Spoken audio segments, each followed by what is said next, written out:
party people? Welcome to the Mad Kitchen. Let's get mad, shall we? My guitar stand. We're gonna make some pizza today. The pizza detox is so incredibly over and it's awesome. The stove is working again. Our awesome stove. We're very, very pleased that is up and running.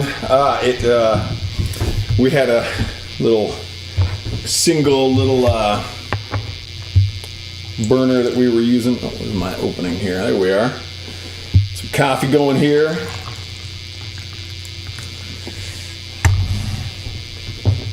How you guys doing? I'm very excited because I am about to make a pizza. That makes life good. Pizza makes life good. Guitars make life good.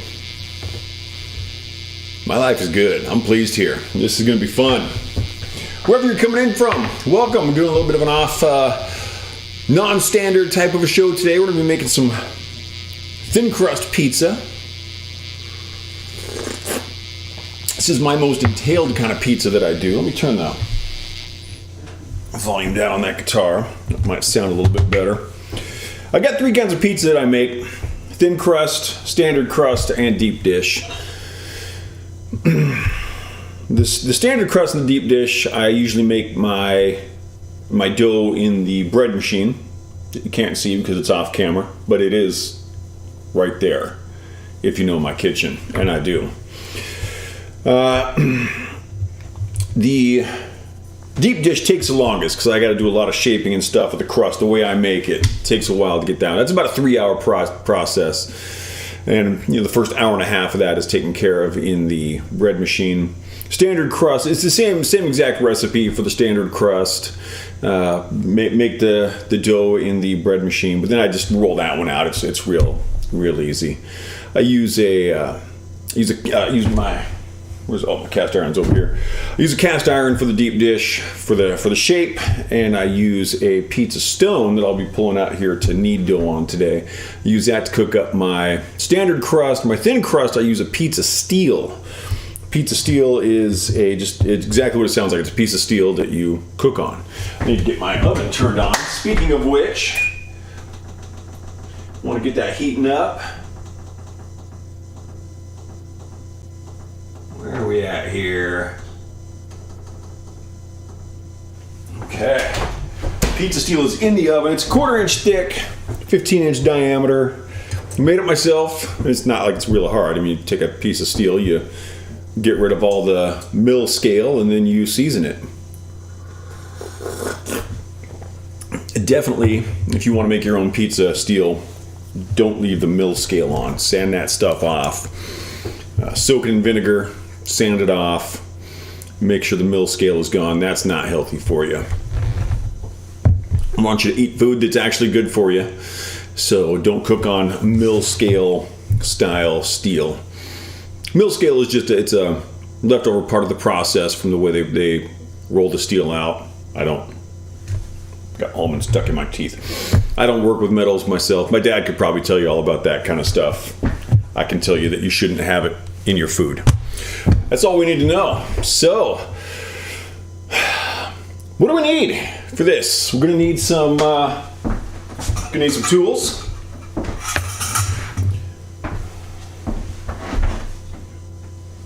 I happen to have those all nice and ready. We're gonna need some ingredients. Cheese is a primary ingredient. Pepperoni is important. Remember, it's unethical to not eat pepperoni. It is also unethical to eat mushrooms. So do put pepperoni on your pizza. Do not put mushrooms on your pizza. This is how life works. This is non-negotiable here. I don't make the rules. Get things in their approximate place here. I'm going to start with getting our liquid part started. I'm going to take my rings off. Don't need those for cooking. You want to, you don't want to have your water real hot, but it's good to have it a bit on the warmer side. We're going to use 3/4 of a cup of hot-ish water. You want it a little above lukewarm, but not super hot.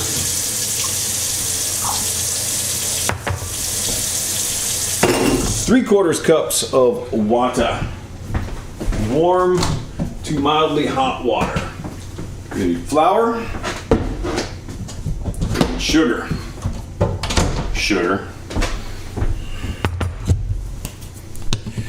All right, we're gonna take a 1/4 teaspoon sugar here. Let that go to solution in the water.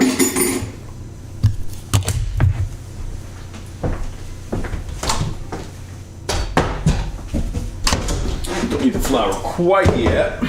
We will be using that soon. I'm gonna take 1 teaspoon of yeast. And now you can just set that aside, and that's going to do what we call flour out, and I will show you what that looks like when it happens.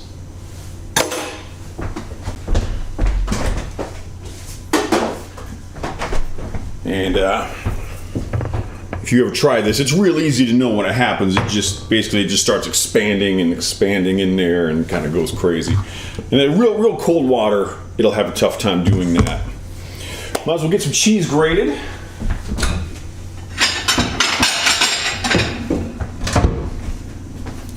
While we are waiting on the yeast mixture to do its thing.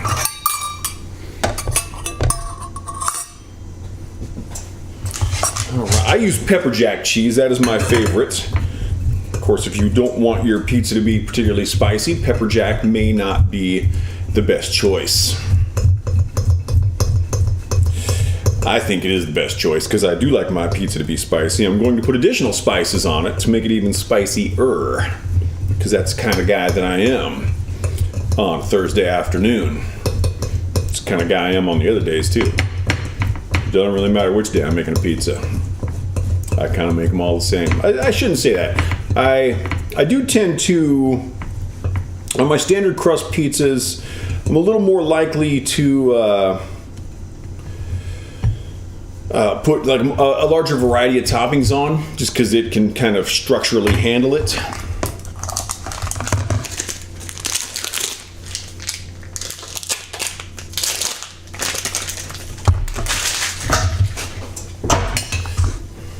And of course, how much and what kind of toppings you're going to use is completely up to you. We're grating, and we're grating. And we're turning the cheese into grated cheese. It's wacky stuff. I get it. I really get it. But we got to have our cheese. I probably should have grated this before I started. But then what would I have done while that happened? That's, gotta just do things in sequence. Or out of sequence. Or without quinces at all. Whatever quinces are. Or without seeing. I've never done this without seeing. I've never made a pizza blindfolded before. I feel like since I'm going to be handling a 500-degree piece of steel that's 15 inches by a 1/4 inch and rather heavy, blindfold may not be the best way to do this. And if you're going to use a pizza steel, you definitely want to preheat them. Basically, once you set your crust down on your dough to become crust, once you set it down on there, it starts cooking immediately because that thing's so hot. And you kind of got to know what your proportions are going to be on everything beforehand, because you're not going to have time to grate any more cheese when you get done before you put it in the oven. So basically, once like this part, I can just kind of take my time on, I can mosey through it, whatever. Once I touch dough to pizza steel, it's pretty much go time. And you better have everything in order. And I have screwed it up before and had to just completely scrap a pizza. It sucks. It's unethical. It says so in the Constitution. It's the way it is. So, and I've had a few times that I've not quite grated enough cheese, and I'm like, well, I guess this one's going to be kind of light on cheese. Now with my others, with the standard crust and the deep dish, you do have a lot more freedom because you don't have to go into the oven already hot like you do with a pizza steel. If you go into, I mean, you could use a pizza steel without preheating it, but it's not going to do nearly as good of a job. And like I said, I do take it up to 500 degrees, which is quite hot. I would urge against, like, touching it with your bare hands or your tongue. But that, what you do in your personal time is up to you. You kind of have to make your own decisions about that. So we got some cheese. That should be a reasonable amount. And if it's not enough, then I'll have a light cheese. That looks pretty good. That looks pretty good. Let's I got some on the floor here. That's no surprise. Okay, we're gonna need a bowl for flour.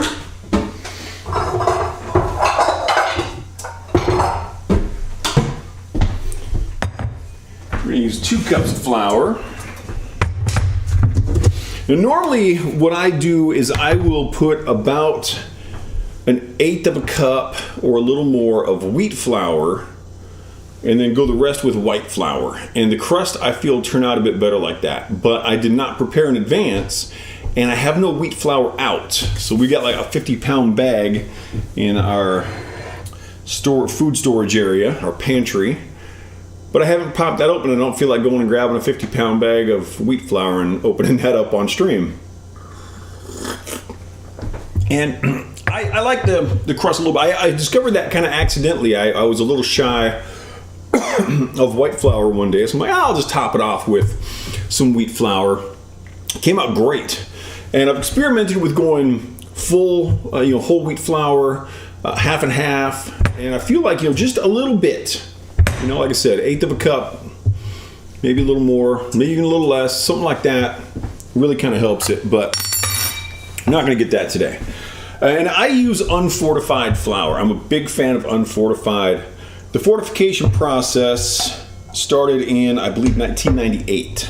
They started fortifying flour. They fortify it with folic acid, which is really good if you are a female who is attempting to get pregnant, or you are in your first trimester of pregnancy. So this is a fairly small portion of the population. I do not fall into either of those categories. As surprising as that may seem, I am not in my first trimester of pregnancy. I know. You guys probably thought I was. I kind of thought I was for a while there. I was wrong. So that is very good for those women, and that particularly in underdeveloped nations, there have been far fewer birth defects as a result of that. Unfortunately, folic acid does have some negative effects on about half of the population, and nonetheless, I prefer unfortified white flour. I also prefer unbleached because there's just no reason to bleach flour. It doesn't need to be that white.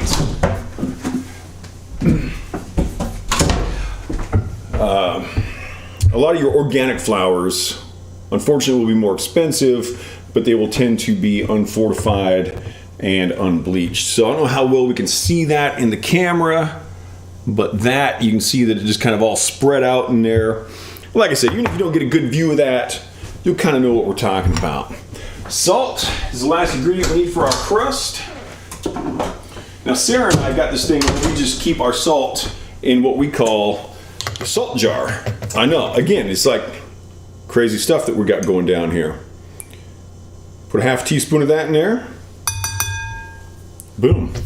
Next time I do, I should have set this up. Next time I do a kitchen stream, I will try to remember to have an ingredient list up on the screen. Just kind of mix that in. I'm going to get a fork to mix that. So far we've got 3/4 cup of warm to hot water, 1/4 teaspoon of sugar, 1 teaspoon of yeast. We have 2 cups of white flour. It's good to make a small portion of that wheat flour if you've got both on hand. And we have a half teaspoon of salt.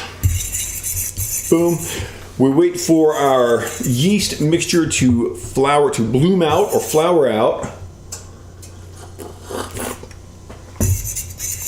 And we mix this stuff up. So we put our wet ingredients into our dry ingredients using gravity. It's a good system. Gravity. It's not just a good idea, it's the law. And then you start mixing this stuff together. Don't need that anymore. And then you throw flour all over your flour all over your pants. I think I may be the first person who's ever spilled flour in a kitchen. That could be a completely unique event that has just occurred here. I made a friggin' mess today. Fortunately, my counter is very clean. I like to keep my kitchen good and clean. Makes life a lot easier, in my own personal and professional opinion, even though my professional opinion is really a lot more about music, since that is my profession. But I guess if I profess something, I could refer to myself as a professor. So, Professor Randy, teaching about pizza. I think that qualifies as an honorary doctorate, in fact. Dr. Randy, the mad poet, the pizza doctor. Things are getting good. Okay, so now we don't have to get this really solidly mixed together. Just want to get everything so it's in kind of that kind of condition. That's when the kneading process starts. And here's something, it's always a good idea. Right before you start kneading your dough, you should put your flour away. Otherwise, you wouldn't have any reason to go get it again. I do that like almost every time. I know I'm going to need it, and I just put it away. All right, so kneading dough. Not hard to do at all. A bit on the time-consuming side. I often just start right in my bowl, and you kind of just start mashing this in. You want to get this into, or you can just pick it up as a unit. And now on your kneading surface, this could be your countertop. If it's clean, you could use a cutting board, or I just use my pizza stone for it. Anything like that is going to be fine. This does not have to be any magical item out here. So you pop that on there. And so right now, this has kind of got this real kind of rough surface to it. What we're going to do with kneading of the dough, put this over here, top off my coffee. Boom.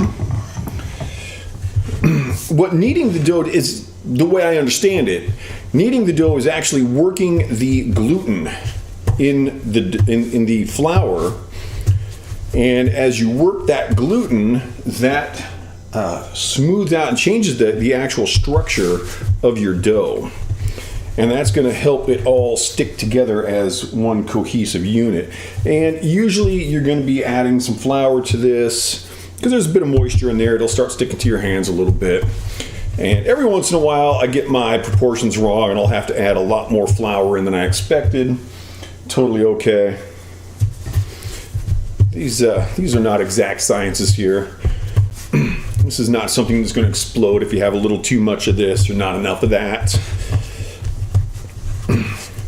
And depending on the amount of dough that you are kneading, it can take anywhere from a few minutes up to maybe 10 or 12. So if you're doing like a full loaf of bread, big full-size loaf, that'll probably take closer, 10 or 12 minutes. This here you can usually do pretty quickly. And basically what you do is you fold the dough over on itself and then you push it with your palm. If we get kind of a sideways view there, that's the motion you're going for. Fold it in on itself, push it in, working that gluten. Work it, gluten, little gluten guys. So not at all difficult. I've been told, I don't know if this is true, I've been told that it is not possible to over-knead your dough. So if you do this for a half hour, it's not going to hurt anything. It's going to probably be a waste of time.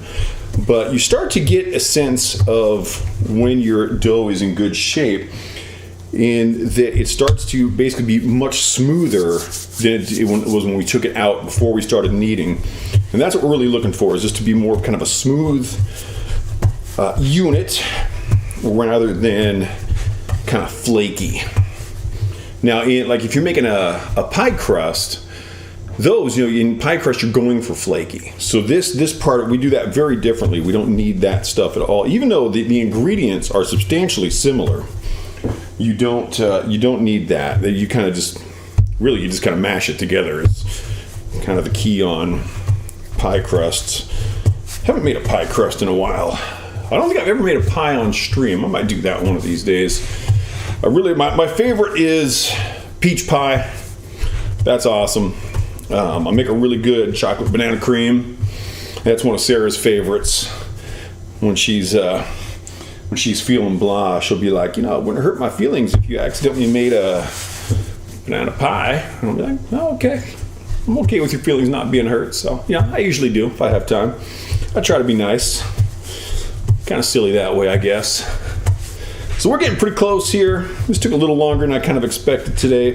And that might just be that this is a little more moisture. And that might just be because I spilled a bunch of my flour on the floor.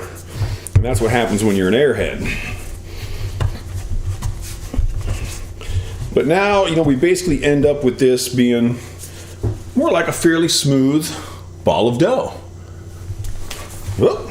Throw that on. Get flour on everything tonight. Might as well make a mess, right? Let's go crazy here. All right. Rolling pin. What I use the rolling pin for is to roll out my dough. Again, I know, it's crazy how I come up with this stuff. This is a part where it's real easy to short yourself. There's a bit of an art to getting this to be the right shape. Putting your hands into coffee instead of the flour would be a bad idea. That doesn't work nearly as well. So keep applying flour to this so it'll actually kind of move around. You'll find that after you roll it a few times, it'll kind of start to have a few parts that stick to your surface. And I like this to be nice and mobile. And I've seen it, many times. I've done it. You kind of try to rush this part, and it typically does not work out so well. So take your time on this part. It's definitely a bit of an artistic skill. It takes a bit of practice. At first, you may have a really tough time getting it to be even basically round. One of the nice things is your pizza doesn't have to be round. If your pizza's got all crazy shapes on here, shaped like a camel's butt or, a black hole or whatever, cool. It's still going to be a pizza. Pizzas do not have to be round. I am a bit on the OCD side. I'm a little obsessive compulsive, so I'm actually really good at spending time on stuff like this. Even as a little kid, I did not like being out of the lines in my coloring books or my paintings, and I would just sit there. And my mother, she loves this. That she just talk about how I was just so intent. And I'd have my little paints or my crayons, and I'd be sitting at the table, and I'd be coloring away. And if I made any mistakes, everything was my mother's fault. Mom! She got blamed for everything. It was not fair. But she was a great mom, so she understood all this. She's still a great mom, and she's still with us, so I don't color at the kitchen table as much anymore as I did when I was 6. And this is about the point when you're rolling this out where it's it feels like it's never going to get to be the right size. And this is where you got to have that patience to kind of go through the monotony aspect of your pizza. And so here, it's starting to stick. So that's where I'm going to move that. Because if you let it stick, you're definitely going to get bad shapes out of it. Or at least I've never found a way around that. There may be people who are there are definitely people who are much better at this stuff than I am.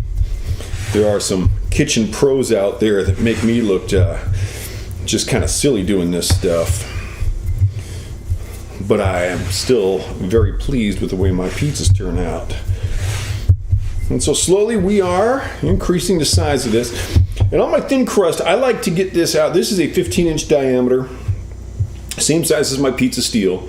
I like to get pretty close to that because I feel like with this recipe, getting it to about that size, about the size of a medium pizza, it's a really good thickness for the crust at that size. So I mean, I could stop here and just be like, good enough. I'll just go with a thicker crust, but not my style.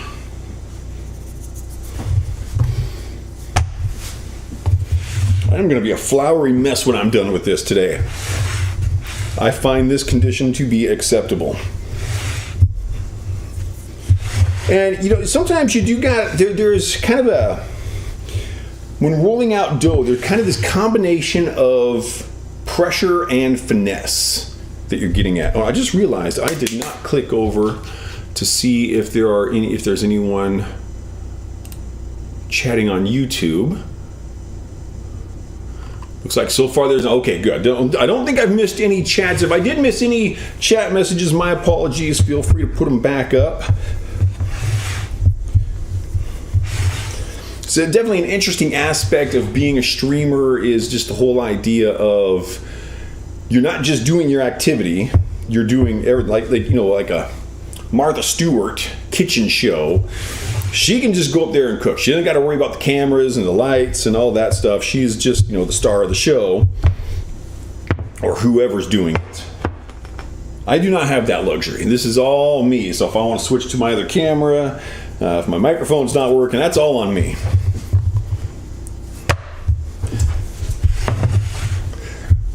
But I'm a lot cuter than Martha Stewart. So, that's how I maintain my feminine figure, by making pizzas. Now see, now we're getting closer here. And there's also, with this, and I don't know if this might be related to things like temperature and humidity, but sometimes I feel like I use the exact same ingredients in the exact same amounts in the same way, and the crust will just come out the dough will come out much more moist. And that's kind of tough because when I pick this up off of here to get it onto the pizza steel, if it's too moist, it can be hard to handle. And that's a bit of a problem.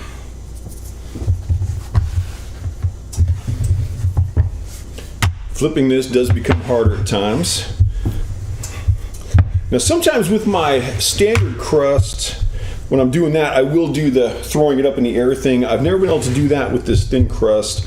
This one I've always had to roll out, and I feel like rolling this one out definitely benefits the crust, the way it cooks up.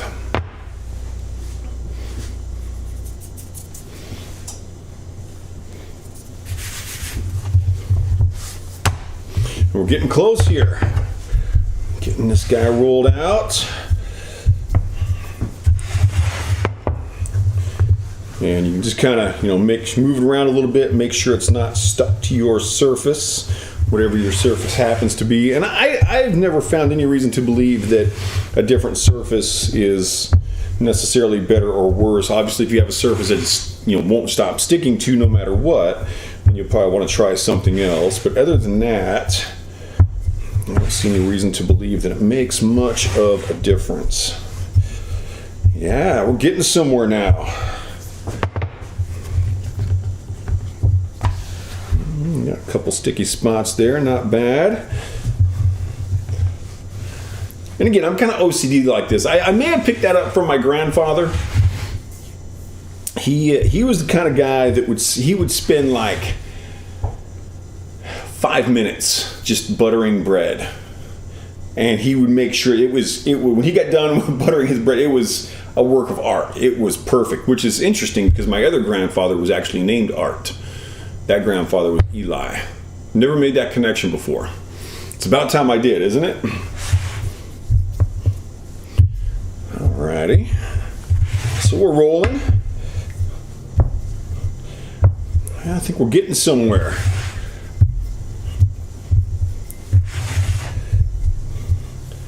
So like I said, I like to get this to, a little smaller than the size of my pizza stone, which is the same size as my pizza steel. I kind of want to make sure that there's no sticky parts at this last bit, because that's going to allow me to pick it up a little more easily when it's time to do so. To prevent getting the big bubbles in it,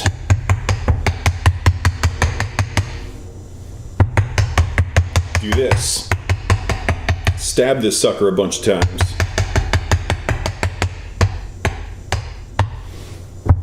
And you may re-stab it too. I will have this fork over here in place to kill any bubbles as they pop up. You'll often, when you put it on your really hot pizza steel, you'll see it right away kind of starting to bubble up a little bit. Not a big deal, but the big ones you wanna stab those.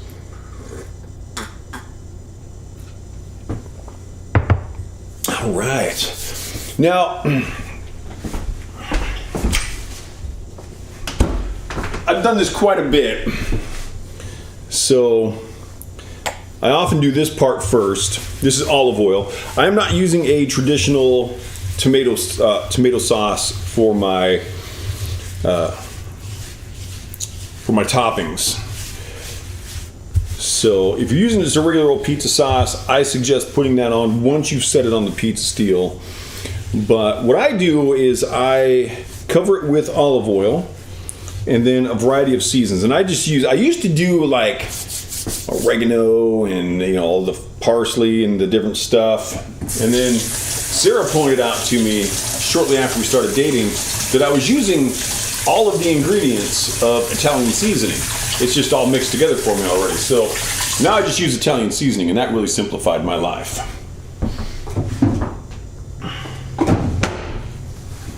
So we got our olive oil on there, and you can absolutely do the olive oil once it's already on the pizza steel. But again, this just saves me a little bit of time once I've already got it into position.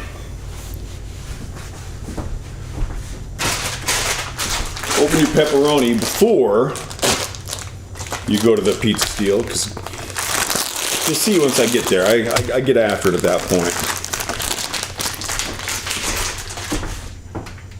Okay, we need our Italian seasoning. I also put crushed red peppers on there. I hope you can hear me from, I don't know how well the microphone will reach when I'm on the other side of the room.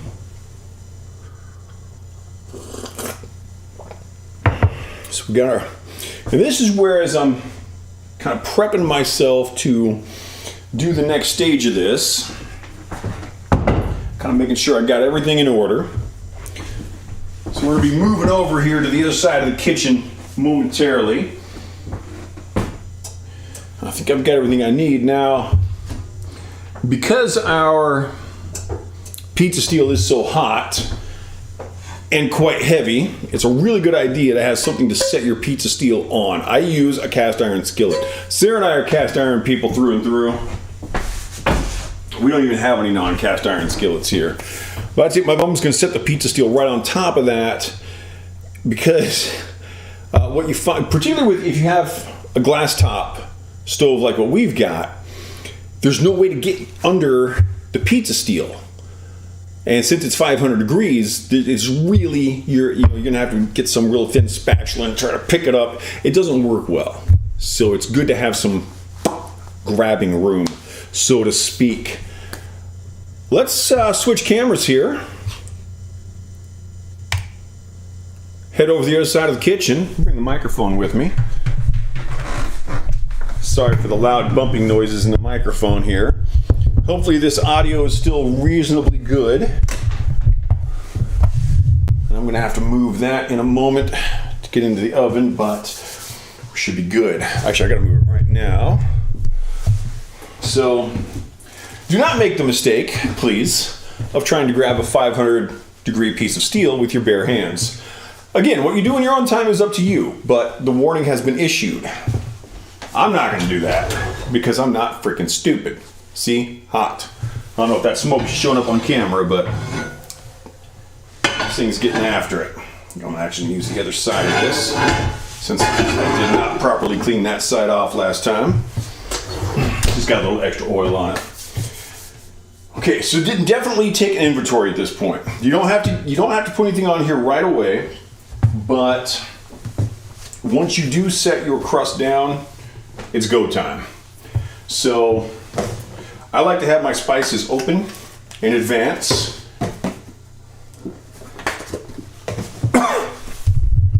So that I don't got to worry about that part. Got my pepperoni open. I use a lot of pepperoni on my pizza. Got my cheese ready to go. So what I'm gonna do is I'm gonna put this on here. I'm gonna put my spices on. I'm gonna put a layer of cheese, a layer of pepperoni, and then top it off with cheese. How you do your toppings is pretty much up to you. That's my preferred order, cheese on top and bottom. And if I use multiple types of meat, so if I were to do pepperoni and then maybe some sausage, I would usually put kind of a layer of the cheese at each step. That's me. There's no right or wrong. The only wrong way to do toppings on a pizza is to have mushrooms on it. It's unethical. It's illegal. It's stupid. It's gross. Just don't do it. This is not an opinion. This is scientific fact. This is in all of the science. This is even in the science books that aren't about food. This is in Big Bang cosmology. It's in the Bible. It's in the Quran. It's everywhere. You guys may not have interpreted it correctly, but I have. All right. So this part here, bit of a skill set. It is a good idea also to set your timer in advance so that you don't have to mess with that once you put it in the oven. So I'm going to get my timer ready. And this particular timer, there's no pause function on it, so I just kind of run it up a few minutes more than what I actually need so I can get to where I need it very easily. All right, so this is a bit of a skill. Picking this up, setting it down on here, takes a bit of practice. I have screwed it up a few times. Hopefully I will not screw it up today. Once you do, as I said, you got it starts cooking, so you got to get going with all of your stuff right away. At this point, we're in no hurry. So you kind of want to get your hands under here.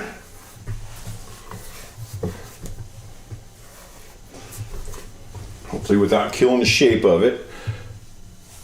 Set her down. Try not to burn yourself. It's good to have a towel around in case you get a little oil on your hands. Now, Italian seasoning. Now, if you were using a regular pizza crust, then you would just, a regular pizza sauce, then you would just start putting your sauce on right away, just like at this point. So I'm basically just finishing off what I use in place of the pizza sauce. And the flavor of this is fantastic. It really works well. I like the red peppers on here. This particular bit of pepper jack cheese that we bought recently has a little more pepper in it than normal, so this is going to create a very spicy pizza. Again, that as far as toppings, that's up to you, and probably doesn't show up on camera, but I'm already seeing this start to cook a little bit. There's a few little bubbles forming, all perfectly normal. And right now I cannot see the computer monitor, so if anyone is chatting or asking questions, I will get to that in a moment. But those are directly behind me at this point. So put a bit of cheese on here.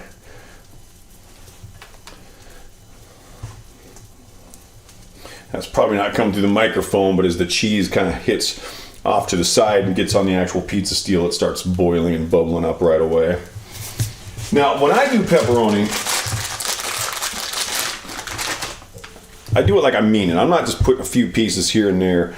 I make sure that each piece of pepperoni is touching all of the pieces of pepperoni that surround it, because it's pepperoni. And every once in a while, you eat a piece.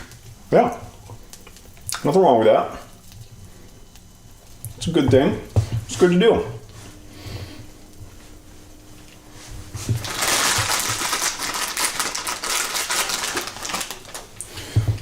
Because I do put an awful lot of pepperoni on here, this part is probably the most time consuming of the topping portion. And sometimes I'll put a bit of ham on here with it. Hamburger, sausage. I have nothing against ham and pineapple pizza. I know some people are very against pineapples. It's only mushrooms that are bad. The rest of it's all opinion. The mushroom part is established scientific, religious, and political fact. This is inarguable. It's an immutable truth of the universe. Mushrooms were put here to be gross. This is where a lot of people would be like, sorry, but I'm not going to apologize for that. No apology is going to be issued about the mushroom statements. Learn to deal with it. Do your own thing, except for mushrooms. Weirdos. Sarah loves mushrooms. Unfortunately, she can hardly eat them. She has some food sensitivities. I'm like this. It's an interesting household. She'll eat all kinds of stuff, but she has all these food sensitivities that limit what she can actually eat. I can eat anything, except I'm just as picky as a freaking toddler. It is so hard to get to get food to work in this house. We usually eat at least one meal together a day, and that's usually just sausage and eggs, because that's something that we both like and she can actually eat. Now, pancakes is not an uncommon one for us. Okay, we're getting close here. So we layer this cheese on top. I like to kind of make sure I get it out to the edges. And sometimes I go a little heavier on the cheese than this, but this is looking like it's going to be a reasonable bit of coverage. I'm out of Parmesan right now. Sometimes I like to grate up some hard Parmesan and just put a kind of a thin layer of Parmesan right across the top, and it kind of cooks into a bit of a crusty kind of a top and has a great flavor to it. I will not be doing that today because, as I said, I don't have any. Okay, pizza.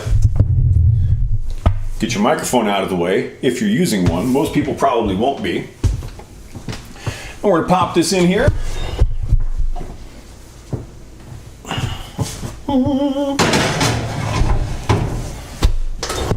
Set that timer for 9 minutes at 500 degrees. Bring your microphone back over here. Oh, there's the right camera. And then, while that's cooking, play some more slide guitar. Oh yeah.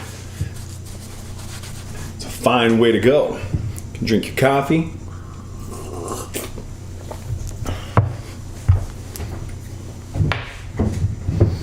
And we just got nothing to worry about until that timer goes off. Now, of course, if you're doing this for your first time, you probably don't just want to kick back and start playing guitar. You probably want to keep an eye on it, because all stoves are different and yours might be a little hotter or not as hot as mine. You might need to do a little longer or shorter cook time, so don't just screw around. Remember the Grandma Jill rule, which is once you put food in the oven, you stay in the kitchen. Breaking that rule very often leads to burnt food. Grandma Jill's done it. I've done it. Yeah, Great Grandma Marie's done it. Most people have done it.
is here. Welcome, Tom.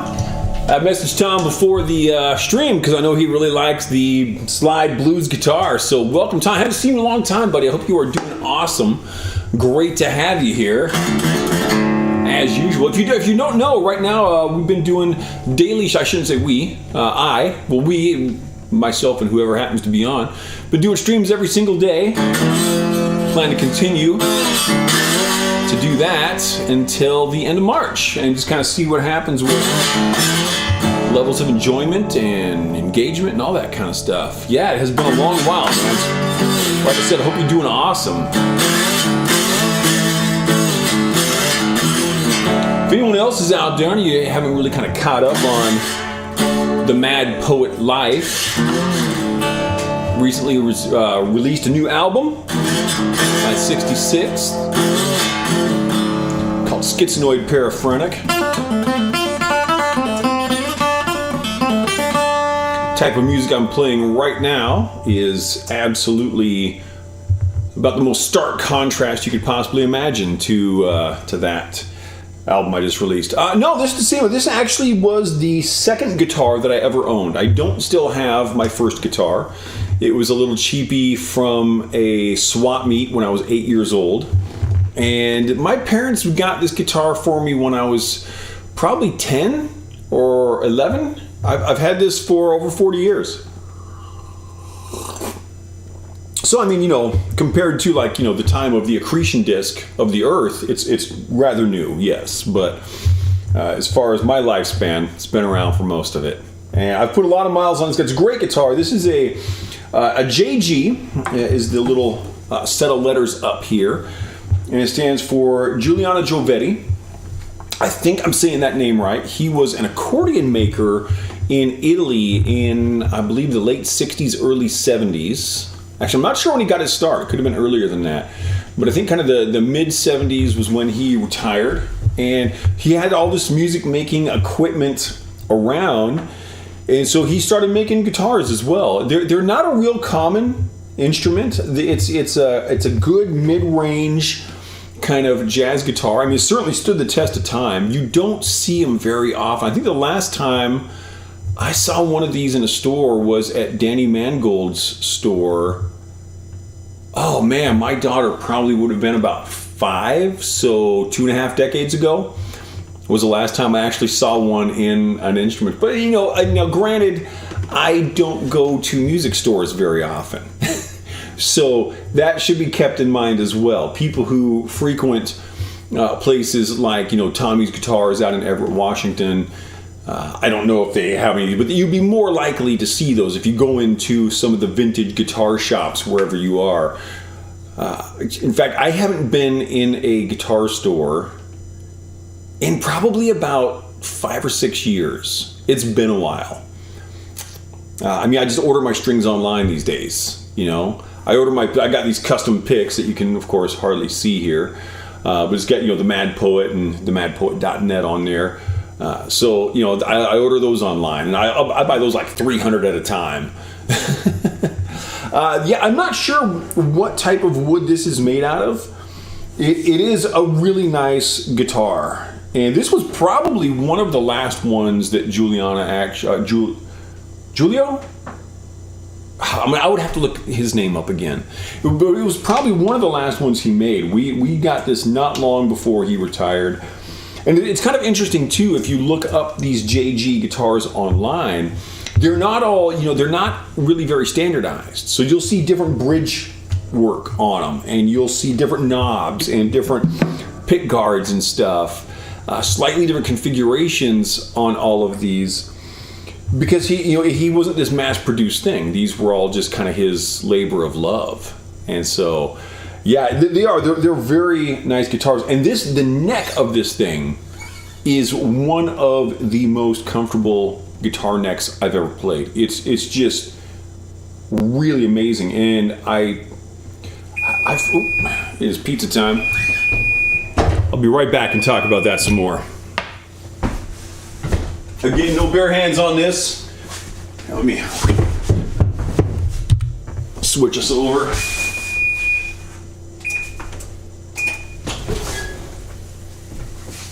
Oh, yeah. Oh, hello, honey.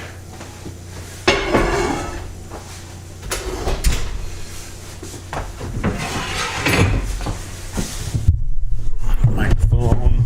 You definitely want to get your pizza off of your pizza steel because it's so hot and that's going to retain so much temperature, so much heat that's just going to keep cooking it. So I was right away transfer it back onto my pizza stone, which is nice and cool. Boom.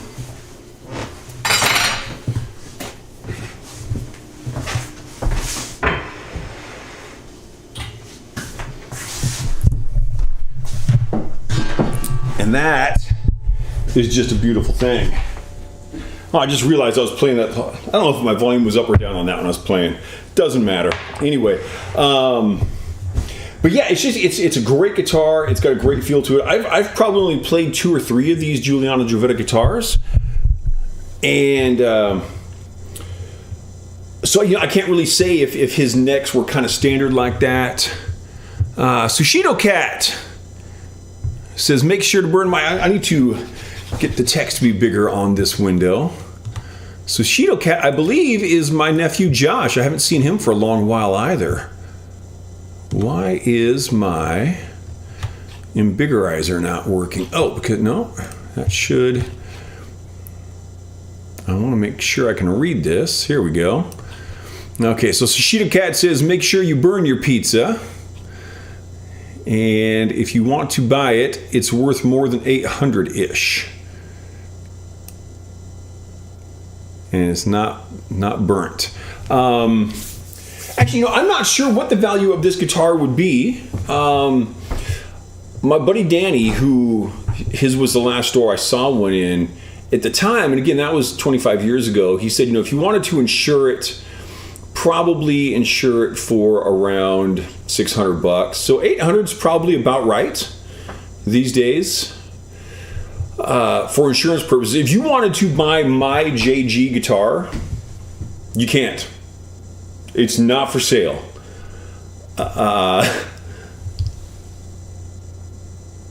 Sushido Cat says it's just been in the shadows. Sometimes you got to hang out in the shadows, man. Absolutely. Be a shadow cat.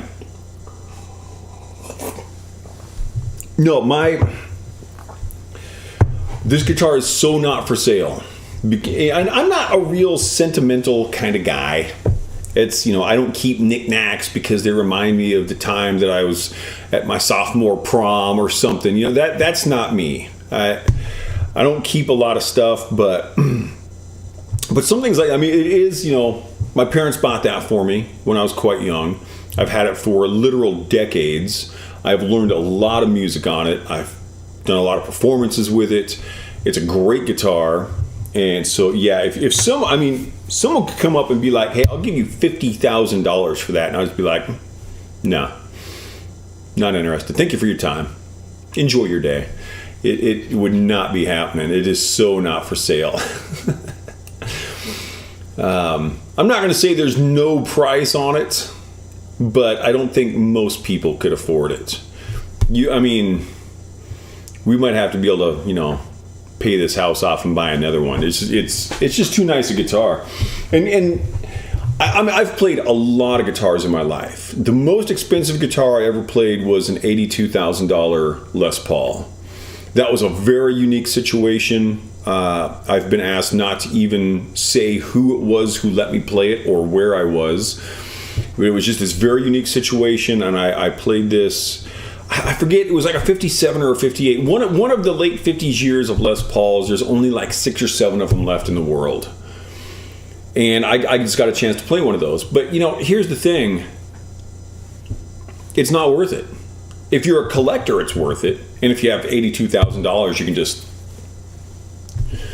pop away like it doesn't matter. Then I guess it's worth it. But I've played a lot of guitars, and that $82,000 guitar was no better than a $1,500 or $1,000 guitar of the same model. I've played a lot of Les Pauls. There was nothing special about that. Some people would really not like hearing that statement because they want to believe that there's some sort of magic in those old guitars or whatever. There isn't. There are pieces of wood and plastic and metal and electronics, just like any other guitar. It's cool that I had that opportunity. That's a really awesome thing. And like I said, I've been asked not to give details of that, but because I ultimately was not supposed to be able to get my hands on that guitar. And yeah, I mean, the person who did let me do it is a very cool person as well. And that, to me, I've made so many great connections in the musical community with guitar teachers, bandmates, people I've been involved with projects with, whether they be music projects or doing music for film or whatever. That's the cool part. That's better than an $82,000 guitar. So the most expensive guitars I played was the $82,000 Les Paul. And then for a short time out in Everett, Washington, there was this music store. I forget what it was called. It was a great music store, but it was in a terrible location, and it didn't last. But there was a $10,000 Martin. I think it was an early 40s Martin, and that was out on the store floor, so that was not nearly as unique as the Les Paul story. But still, very cool. It was a great guitar. And so my most expensive guitar is probably my classical, which I think I got that for like $1,200, and I think those are going for about $2,500 these days, that particular model of Aria guitar. And I don't even remember the exact nomenclature of it right off the top of my head. AC80 or something like that, AC100. I forget. But that's an excellent guitar. And my thing is, the guitar kind of needs to fit the person. So Cycling Virgil says, I got to play my instructor's Martin around $10,000. She said, night and day difference to my Fender. Yeah, and that's true. There is certainly, if you go and you buy a $100 Fender Squier Stratocaster, it's a decent starter guitar, and they work absolutely.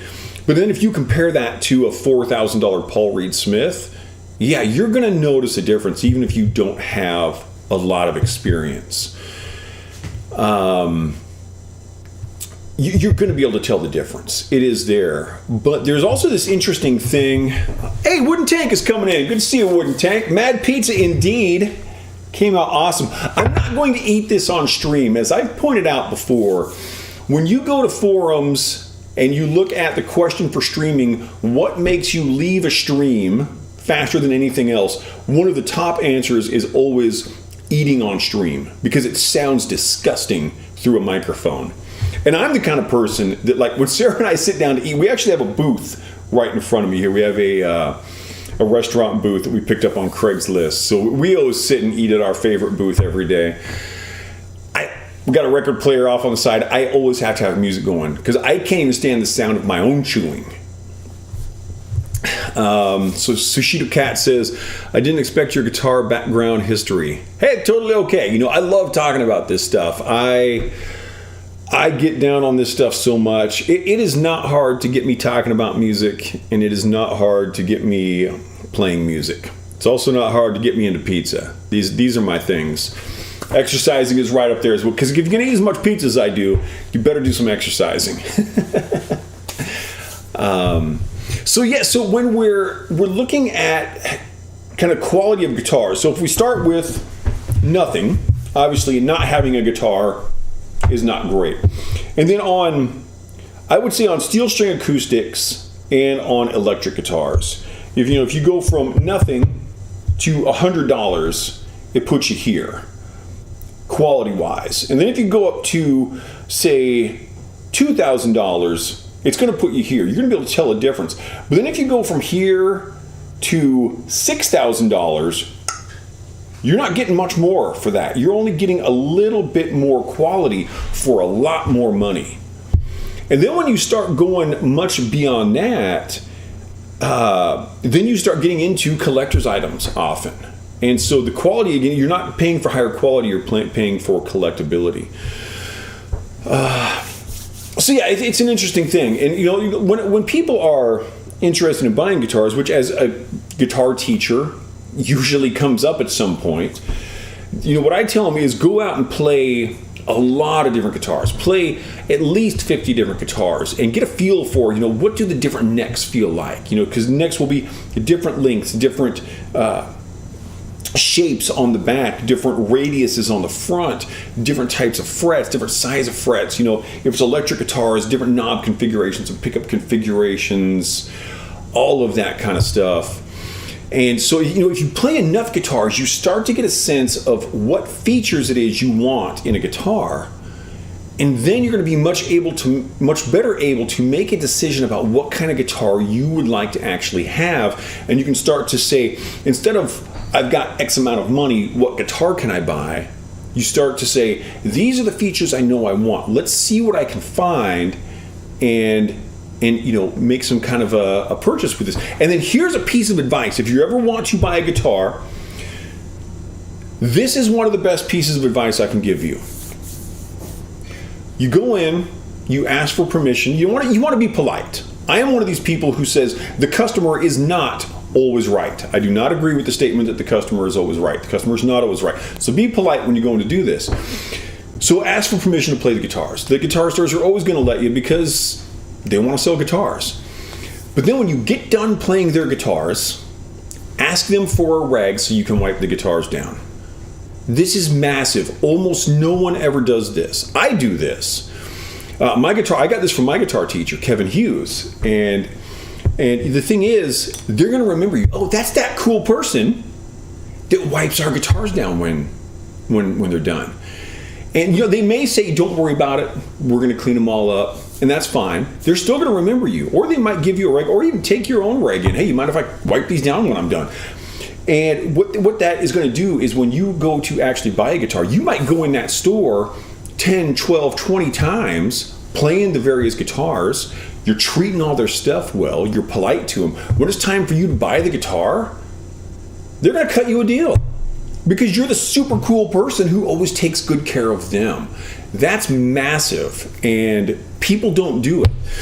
So Sheep Cat says, yes, it sounds terrible eating with a mic. I've heard too many YouTubers do that, and it sounds, it's so true. And it's one of the worst things that streamers do. And I don't understand how anyone, and maybe it's just because my ears are so sensitive to it. There's a thing that I suspect that I have called misophonia, which means that you just tend to pick up on little sounds like that.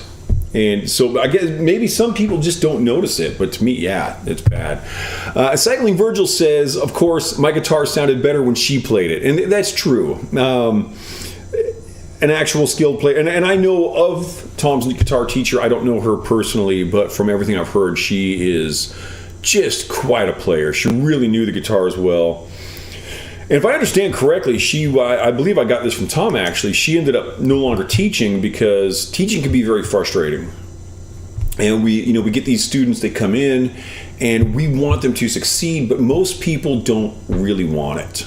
And so most people don't continue with that. And I know a few former guitar teachers who just quit teaching because they were like, you know what, and I understand this because I've done this. They say, I get so tired of a student coming in, and so they come in for a first lesson and we teach them something and it's really simple stuff, and they come in the next week and they haven't touched their guitar, and 4 weeks later they're still not able to do this, just a couple of notes. They're really simple stuff, and it's like with just the smallest amount of practice, these things get put into place, and we're putting these things in place so that they can get to whatever their stated goal is. I've had students come in just with all kinds of different ideas about where they would like to get to. I want to join a band. I want to form a band. I want to be able to play in a concert, record an album, write a song. Sometimes I'll get someone that's like, hey, I just want to be able to strum some cowboy chords and, sing songs at the campfire with my grandkids. Whatever a person tells me they want to do as a guitarist, that's what I want to get them to. And sometimes you just can't because people don't want it enough. I'm a big fan of Jocko Willink. He has a podcast. He's a former Navy SEAL commander. And he's talked about Navy SEAL training many times. In Navy SEAL training, the vast majority of people don't make it. And as he's pointed out, they just don't have a good enough reason to do it. They don't want it bad enough. And I think that's absolutely true with guitar. With anything people are learning. People want to learn a new language. They want to, not even learning, they want to learn a language. They want to learn an instrument. They want to learn to paint, to draw. They want to write poetry, write a book, write a script. They want to audition for a play, audition for a movie. And they just don't really want it enough. And that's why they don't go through with it. Most people who try out to audition for a movie aren't going to get that part, but most of the people who want to audition for it aren't even going to get to the audition because they don't want it. So whether or not you succeed is only partially based on whether or not you actually do it. But whether or not you do it is based on, do you really mean it?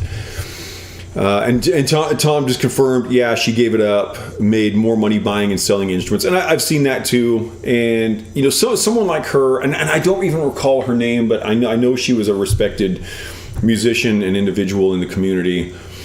If you're a person like that, or like my friend Danny, who just really knows the instruments, then buying and selling can be a great way to do it. And, if you take something like this, what the value of this is, you get your hands on one, and yeah, you might do really well. In fact, my saxophone teacher, Ron Pilcher, another great connection that I made years ago, very cool guy, great musician. He ended up stopping teaching, and he played harp in hospitals for therapeutic reasons for patients, and he loved that. I was probably 6-7 years since I've talked to Ron Pilcher. Really cool guy. Vicky Nutter, that was her name. Yes, I should have known that name. He told the story of one of his friends. I believe this was in Seattle. There was a brand new pawn shop just opening up. The doors were open, but they were still putting things on the wall, pricing things out. So he goes in, and this guy knew what he was seeing. He walks around, there's these two saxophones, an alto and a tenor, Selmer V6. And I wouldn't have known this. I don't know saxophones like this. I don't even know guitars that well, really. I know my guitars. The Selmer V6s are really expensive, really sought after. No price tag, right? So this guy just plays it cool, and he says, I'm just kind of curious, what's the story with these saxophones? And they're like, they're just some saxophones somebody brought in. The owners had no idea what they were sitting on. How much you want for them? And they gave some price that was I want to say it was $500 or $600. These things were worth something like $6,000 each at the time. And he got them for under $1,000. So if you're the person who knows that kind of information, yeah, you could do really, really well. It's pretty awesome stuff. And of course, I would imagine you could do that in any realm if you're buying and selling. If you know what antique sewing machines are worth, or vintage record players, or old-timey garden tools. I don't know, whatever people are into. But yeah, it can be a really good way to go about it. So it's fun stuff. Very fun stuff. I think that kind of brings us to a conclusion. So if anyone does wish to try to replicate this, you do not have to use a pizza steel. You could do this on a cookie sheet, and you would not have to preheat the cookie sheet to 500 degrees. If you're using a cookie sheet, you may want to make sure it can handle a 500 degree temperature. You also don't have to cook this at 500. I find that the high temperature, shorter cooking time works really well for the thin crust pizzas, but you can just do this on a cookie sheet, lay it out, put it in at 350. It might take 15-20 minutes at that temperature, but it's a great pizza. Feel free to watch the video back to get the ingredient list. You decide how much pepperoni you want to put on. Do not put mushrooms on your pizza, because it's against the law of the mad poet and of the world. It's unethical. It's non-hygienic. It's gross. Mushrooms are stupid. And with that, I will leave you off. And once I'm off microphone, I'm gonna eat some pizza. We'll be back tomorrow. Be doing a standard concert type show. I haven't pulled out the slide guitar for the the concert shows. So maybe I will do some slide guitar along with our 2 albums. I'll be doing 2 albums, don't know which ones. Roasted on a stick over fire. You know what? Absolutely. That works, Wooden Tank. You can do a pizza like that. 100%. You can cook. I've cooked them in barbecues before when I had an oven out. Yeah, you can make this stuff happen. So, yes, let's cut it out. We'll be back tomorrow with more metal. I'm going to do some slide blues in the show tomorrow, and we'll just, we'll rock it. You guys have a great day. Go eat some pizza. I'm going to go eat some pizza. I'll see you on